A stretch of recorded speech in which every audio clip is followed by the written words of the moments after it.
Η Delta Airlines θέλει να μηνύσει την CrowdStrike και τη Microsoft και να διεκδικήσει αποζημίωση μετά την απώλεια εκατοντάδων εκατομμυρίων δολαρίων, λόγω διαταραχών στις λειτουργίες της από τις εκτεταμένες διακοπές που συνδέονται με τις δύο εταιρείες νωρίτερα αυτόν τον μήνα.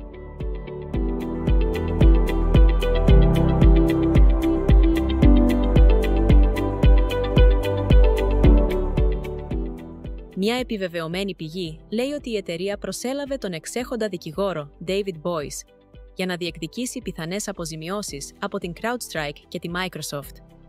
Εταιρείες σε όλο τον κόσμο επηρεάστηκαν όταν μια ελαττωματική ενημέρωση λογισμικού της CrowdStrike στις 19 Ιουλίου προκάλεσε κατάρρευση υπολογιστών και συστημάτων Microsoft Windows.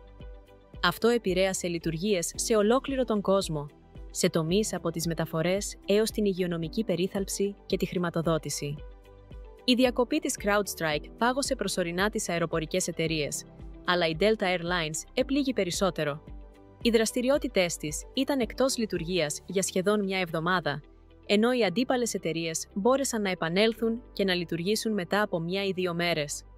Ο επικεφαλής πληροφοριών της Delta, Rahul Samant, εξήγησε την περασμένη εβδομάδα ότι το 60% των πιο κρίσιμων εφαρμογών της αεροπορικής εταιρείας είναι σε Microsoft Windows και όλες κατέστησαν ανενεργές το πρωί της διακοπής.